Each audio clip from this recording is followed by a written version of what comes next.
I'm not normally a fan of hidden object games, but I really enjoyed Hidden Through Time when it came out a couple of years ago. It was a beautiful cartoon aesthetic that really drew me in, but the fact that the levels felt lived in as characters moved around, animals would like bark or moo depending on what you clicked on.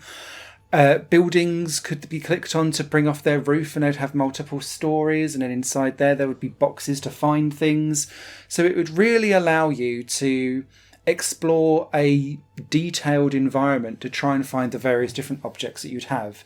It also came with a pretty damn good level editor too in what was called Architect mode.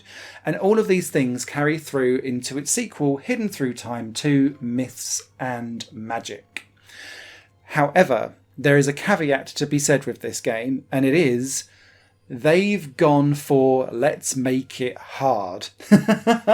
And particularly in the story mode, if you're trying to get every single object, it will take you some time. And I apologise for my gameplay footage, because so much of my time playing Hidden Through Time 2 was me going, as I tried to work out where on earth the next thing was. As you get dropped into one of the 4 different eras or legends, so there's like an 80s, a Greek, a Arabian Nights, and like a Viking era, you can go through, I think it's 8 different maps with a bonus secret one if you get some secret objects throughout the 8 levels. They constantly get bigger and more complex and more convoluted as you go through the myth and magic of that time. Now, down at the bottom of the screen, you'll be given various different clues to try and find the objects that you're after. And you'll see the object, and you'll see it in motion too, which is really helpful for if you've got humans or animals or something that's got some kind of animation frame to it. Because quite often you'll find, say, like with wolves or lions or dogs or cats or people, there'll be like 7 or 10 of the same thing somewhere in the map, but they might not be orientated in the same direction or doing the exact frame of what's going on around you at that time. So you're able to kind of distinguish which one you need to click on to go, I found it, as you go through by looking at the bottom. They'll also give you cryptic clues too, like there'll be a bird that'll be like, I love to keep warm, and so you'll be like, I'll look near a fire, but it will turn out it's like sitting on top of a chimney, for example. And you'll also see that each of these things down at the bottom has a symbol next to it. And this is the new thing for Hidden Through Time 2, is that you have what's called reality shifts. And this can be a change of weather. So it could be sunny to cloudy, it could be day to night, it could be sun to rain, or it could be snow to fog or wind, whatever it is.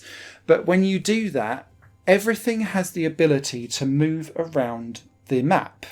And so what might be, I don't know, some wonderful vegetation in a vegetable patch in summer, when you then change to the winter or the frost months, actually that's all now been harvested and is put away in like a building somewhere. So you need to flip between the 2 realities to work out and get everything in the levels. And I think this is a fantastic idea, because it basically means that you're getting 2 levels for the price of 1, and you're flipping between them. And whilst I do think it was a bit of a shame that they put a limit at 20 items to be found per level, when you can put in 2,500 objects in a level when you get to design one, it does kind of make you feel almost like a Where's Wally trying to really spot the wheat from the chaff, particularly when you start getting down to really small things like it's a flower, it's a frog, it's an orange, it's an apple. But the apples will be hidden behind like a bin and a house and a bush. So you can only see like a quarter of it. And you're like, wandering around kind of going, for goodness sake. And that's why those clues become really, really important.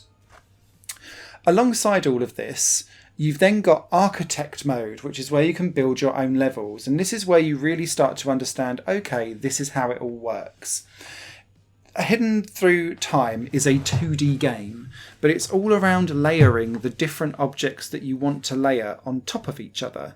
So it could be putting a building, and then you click on the building to kind of go, I want to open up the case, and then inside there you could put a treasure chest.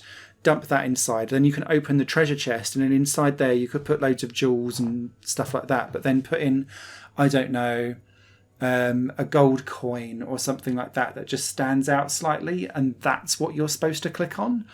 And that's what the level design in story mode ends up going into. And so it's trying to encourage you to make things really, really difficult so that you are having to zoom right the way in and really try and work out tangibly what's different.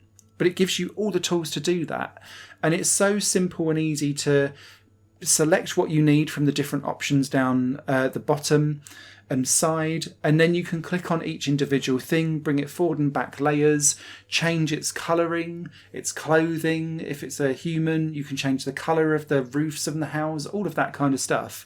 And you can then do animation frames as well. So if you've got animals or humans that want to move around or something like that, you can plot on graphical lines where you want them to go.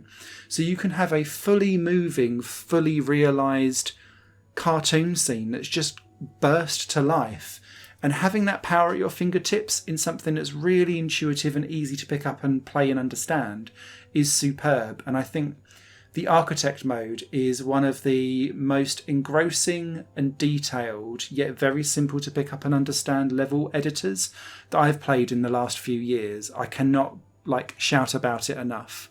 And you can see when you then go into the online levels the kinds of cool things that people are putting together where they're really enjoying stuff too.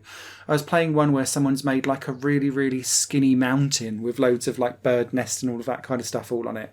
There's someone where it just is like a house, but then inside the house is hundreds of things where you're trying to work out how things are layered on top of each other. And you're like, I'm looking for a book, and it's down the back of someone's sofa and things like that. You're like, oh, for goodness sake. But it's really well done. And so a huge shout out to the developers for giving everyone the tools to be able to play and build so many fantastical levels. And I think this will be definitely a game that hopefully will get that community input and will continue to grow and grow and grow and grow with hundreds and hundreds of downloadable levels to keep you well amused for a very long time to come. On the PS5 version, I did run into some slowdown, particularly when I would zoom out the very long and huge and complicated levels with thousands of items in it. It would also slow down and hang slightly as it would change the reality. So if you're going from spring to summer or snow to rain, it does a transitional effect, and the music would stutter and be and then it would kind of come through eventually after a small hang. I didn't run into any crashes or anything like that with the game, but it's clearly struggling a little bit when you've really crammed in 2,000 objects into something and you're trying to pan around quite quickly. It does slowly settle down the more that you kind of zoom in and just pulling what's on screen. So that's how I generally recommend it. And to be fair, it's very rare that you'd want to zoom all the way out anyway, because quite often you're having to find a gold coin or a purse or a toad. So it doesn't pay to zoom out for very long at all. And that brings me to my only other criticism. Whilst I appreciate that this game is being designed to be much more difficult, sometimes it felt like the clicking of the very smallest items was slightly imprecise. And I did have a couple of occasions where I'd actually clicked on the right thing and it hadn't triggered. And I felt like I'd clicked directly on it. The game didn't register it. And so I'd actually moved on, spent ages trying to find something else again, got stuck, and then actually went online for a guide and worked out that I'd already clicked on the thing that didn't register. It just so happened that I was not quite lined up pixel perfect with whatever it was that they wanted. Or sometimes it would be slightly off to the side rather than clicking directly on it. It only happened on the tiniest and tiniest of things, but it was a frustration nonetheless. Those two niggles aside, I had a great time with Hidden Through Time 2 Myths and Magic, and I feel like it's a really good evolution from the original. It doesn't totally rewrite things and does what it says on the tin. I think that changing of reality is a really great way of cramming two levels into one and really making things feel even more dynamic than having a totally moving environment to try and find hidden things in. And yeah, it just gave me a nice big grin of satisfaction when I finally did get everything in a level. So hats off, go create, and I hope this one has a long community for many years to come because I think it deserves it. Higher Plane Games is part of the Higher Plane Network.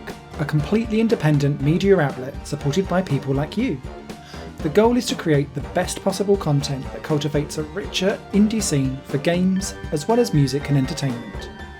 To find out more and to get involved, visit patreon.com/HigherPlaneNetwork.